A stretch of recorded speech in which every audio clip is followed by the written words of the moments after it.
ഈശോ മിശിഹായിക്ക് സ്തുതിയായിരിക്കട്ടെ. ഹല്ലേലൂയ. എല്ലാ കുടുംബാംഗങ്ങൾക്കും വലിയ ദൈവാനുഗ്രഹം ഉണ്ടാകട്ടെ കേട്ടോ. ഇന്ന് വിശുദ്ധ കാർലോയുടെ തിരുനാൾ ദിവസമാണ്, ഫെസ്റ്റ് ദിവസമാണ്, ഞായറാഴ്ച ദിവസമാണ്. ഇന്നലെ അടിക്ക് നമ്മൾ കൂടുതൽ ചിലപ്പോൾ തിരുനാൾ ആഘോഷിച്ചിട്ടുണ്ടാവുക. എന്തായാലും വിശുദ്ധ കാർലോയുടെ പ്രത്യേക മാധ്യസ്ഥ സഹായം ഉണ്ടാകട്ടെ. ഇന്നെന്തായാലും വിശുദ്ധ കാർലോ പുണ്യാളോട് പ്രത്യേകം പ്രാർത്ഥിക്കുക. യുവജനങ്ങൾ, കുട്ടികൾ, നിങ്ങൾ പ്രത്യേകം പ്രാർത്ഥിക്കണം കേട്ടോ. പ്രൈസല്ലോ. പിന്നെ പറയത്തക്ക വിശേഷങ്ങളൊന്നുമില്ല, സന്തോഷമായിരിക്കുന്നു. നിങ്ങൾ അങ്ങനെ തന്നെ അല്ലേ? അങ്ങനെ ആകണം കേട്ടോ. ചില വിഷമമൊക്കെ ഉണ്ടാവും, എന്നാലും ഇതെല്ലാം നമുക്ക് ഇത് സന്തോഷത്തിൽ എടുത്തെടുത്ത് കയറി പോകണം. ഞാൻ കഴിഞ്ഞ ദിവസം വൈദ്യരുടെ ധ്യാനത്തിന് കണ്ട ഒരു അച്ഛൻ്റെ കാര്യം ഓർക്കാണ്. അച്ഛന് പിന്നെ ഞാൻ മെസ്സേജ് പറയുന്നത്, അച്ഛന് എപ്പോഴും ജീവിതത്തിൽ ഹാപ്പി ആയിരിക്കുക എന്നുള്ളതാണ്. അങ്ങനെ അതിനുള്ളൊരു പരിശ്രമമാണ്. ഏതെങ്കിലും വിധത്തിൽ സംഗതി വിഷമമൊക്കെ ഉണ്ടെങ്കിലും ഒക്കെ അങ്ങനെ ജീവിതത്തെ എല്ലാ സംഭവങ്ങളും ഒരു ദൈവ സാന്നിധ്യം കണ്ടാൽ ഹാപ്പി ആകാൻ വേണ്ടി പറ്റും. പ്രൈസല്ലോ. ഇന്ന് പ്രത്യേകിച്ച് നമുക്ക് ഒരു നന്മറും ചൊല്ലി പ്രാർത്ഥിക്കുന്നത് നമുക്കറിയാം. 50ാമത്തെ എപ്പിസോഡും വിവാഹത്തിന്റെ തടസ്സമുള്ളവർക്ക് വേണ്ടി, വിവാഹം പിന്നെ നടക്കാൻ ഒരുപാട് ബുദ്ധിമുട്ട് അനുഭവിക്കുന്നവർ, പിന്നെ ആദ്യത്തെ വിവാഹം എന്തെങ്കിലും കാരണങ്ങൾ കൊണ്ട് ഇൻവാലിഡായിട്ട് പോയി, അല്ലാന്നുണ്ടെങ്കിൽ ജീവിത പങ്കാളി മരിച്ചുപോയി, മറ്റൊരു വിവാഹം, അങ്ങനെ പല മേഖലകളിലുള്ളവർക്കും എല്ലാം വേണ്ടി പ്രത്യേകമായിട്ട് പ്രാർത്ഥിക്കുക. നമുക്കറിയാം, ഇത് വലിയൊരു വിഷയമാണെന്ന് നമുക്കറിയാം. അപ്പോൾ നമ്മൾ അങ്ങനെയുള്ളവരൊക്കെ പ്രത്യേകം, ഞാൻ ചില ആൾക്കാരെ കണ്ടത് ജീവിതത്തിന്റെ 45 വയസ്സായി ഒരു ഇനിയിപ്പോൾ എന്ത് ചെയ്യും, അങ്ങനത്തെ പേർക്ക് പ്രത്യേകം ഒരുപാട് മനഃപൂർവ്വം വിവാഹം വേണ്ടാന്ന് വെച്ചിരിക്കുന്നത്, അത് വേറൊരു ഗണം അല്ലേ. അപ്പൊ അതുകൊണ്ട് ഇതിനകത്ത് എല്ലാ ഈശ്വര ഒരു കരുണ തരും. നമുക്ക് പ്രാർത്ഥിക്കാന്നേ, ദൈവം അതിനകത്ത് ഇടപെടും. ഇത്രയും കാര്യങ്ങൾക്ക് സാക്ഷ്യങ്ങൾ കേട്ടോ, ദൈവം ഇടപെട്ട് നാളെ സാക്ഷ്യം വായിച്ചേക്കാം കേട്ടോ. പ്രാർത്ഥിക്കാം. നന്മ നിറഞ്ഞ മറിയാമേ സ്വസ്തി, കർത്താവ് അങ്ങയോട് കൂടെ സ്ത്രീകളിൽ അങ്ങ് അനുഗ്രഹിക്കപ്പെട്ടവളാവും. അങ്ങയുടെ ഉദരത്തിൻ ഫലമായി ഈശോ അനുഗ്രഹിക്കപ്പെട്ടവനാവും. പരിശുദ്ധ മറിയമേ തമ്പുരാന്റെ അമ്മേ, പാപികളായ ഞങ്ങൾക്ക് വേണ്ടി ഇപ്പോഴും ഞങ്ങളുടെ മരണസമയത്തും തമ്പുരാനോട് അപേക്ഷിച്ചു കൊള്ളണമേ. ആമേൻ. Praise the Lord. നമ്മുടെ സഹോദരങ്ങളിൽ നമ്മുടെ വിഷയത്തിന്റെ തലക്കെട്ട് വിശുദ്ധ ലൂക്കായുടെ വിശേഷം 1-ാമത്തെ അധ്യായത്തിന്റെ 53-ാമത്തെ തിരുവചനമാണ്. Gospel of saint Luke chapter 1:53. തലക്കെട്ട് കൊടുത്തിരിക്കുന്നത് ഇങ്ങനെയാണ്: വിശന്നാലേ കിട്ടുകയുള്ളൂ. നല്ലൊരു വചനമാണ്. എന്താ പറയുക, ഇവിടെ സഹോദരങ്ങളെ, വിശക്കുന്നവരെ വിശിഷ്ട വിഭവങ്ങൾ കൊണ്ട് സംതൃപ്തരാക്കി, സമ്പന്നരെ വെറും കൈയോടെ പറഞ്ഞയച്ചു. മറിയത്തിന്റെ സ്തോത്രഗീതത്തിലെ മനോഹരമായ വചനമാണ് നമുക്കറിയാം.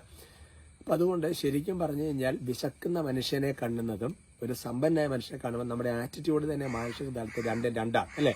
ഒരു സഹായം ചോദിച്ച് വരുന്ന മനുഷ്യനെ കാണുമ്പോൾ, സഹായം അർഹിക്കുന്നവൻ ആയിട്ട് കാണുമ്പോഴും അർഹിക്കാത്ത ആളായിട്ട് കാണുമ്പോഴും നമുക്കുള്ള മനോഭാവം വ്യത്യാസമാണ്. എന്ന് പറയുന്നത് പോലെ എന്റെ പ്രിയപ്പെട്ട സഹോദരങ്ങളെ, വിശന്നാലേ കിട്ടുകയുള്ളൂ അല്ലെ.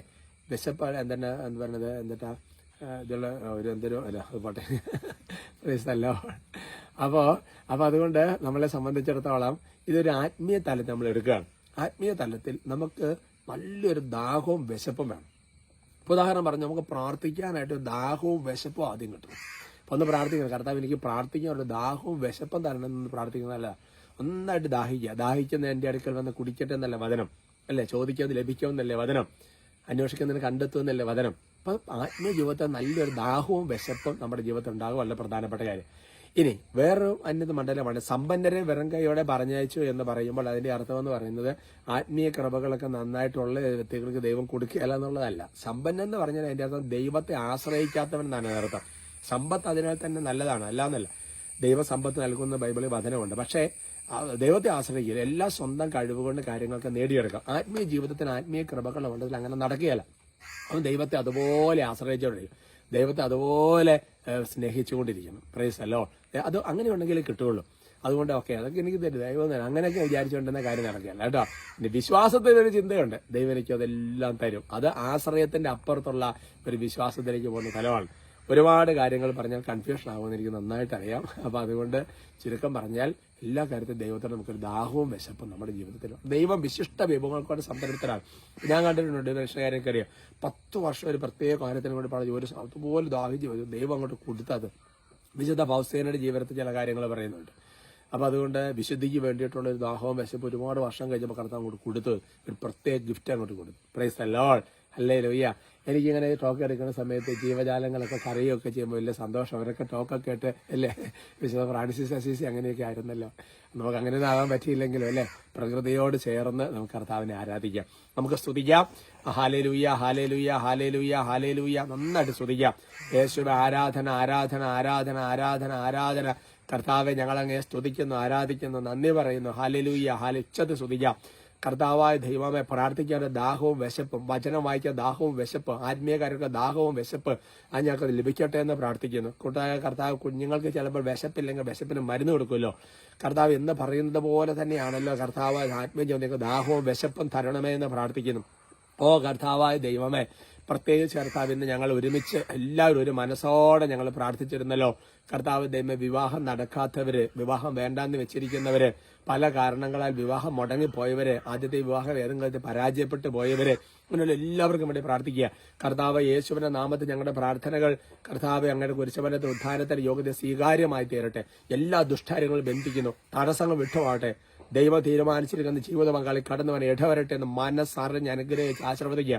ഇവരെടുത്ത നോമ്പുകൾ, ഇവരെടുത്ത പ്രാർത്ഥനകൾ, ഇവർ ചൊല്ലിയ ജപമാലകൾ, ഇവരെടുത്ത ഉപവാസങ്ങളെല്ലാം കാഴ്ചവെച്ച് പ്രാർത്ഥിക്കുക. അർപ്പിക്കാമെന്ന് വിശുദ്ധ കുർബാനയിലേക്ക് ചേർത്ത് വെച്ച് ആശീർവദിക്കുന്നു. ഏതെങ്കിലും തടസ്സങ്ങളുണ്ടെങ്കിൽ യേശു നാമത്തിൽ വിട്ടുമാറിപ്പോകട്ടെ എന്ന് പ്രാർത്ഥിക്കുന്നു. ഓ കർത്താവായ ദൈവമേ, ഇന്ന് ടോക്ക് കേട്ട ഓരോ കുടുംബങ്ങളെ വ്യക്തികളെ ഇപ്പോൾ ആശീർവദിക്കുന്നു. നമ്മുടെ കർത്താവ് ശംസിക്കാരുടെ കൃപയും പിതാവായ ദൈവത്തിന്റെ സ്നേഹവും പരിശുദ്ധാത്മാവിന്റെ സഹവാസം നിങ്ങൾ എല്ലാവരോടും കൂടി ഉണ്ടായി ഇപ്പോഴും എപ്പോഴും എന്നേക്കും. ആമേൻ.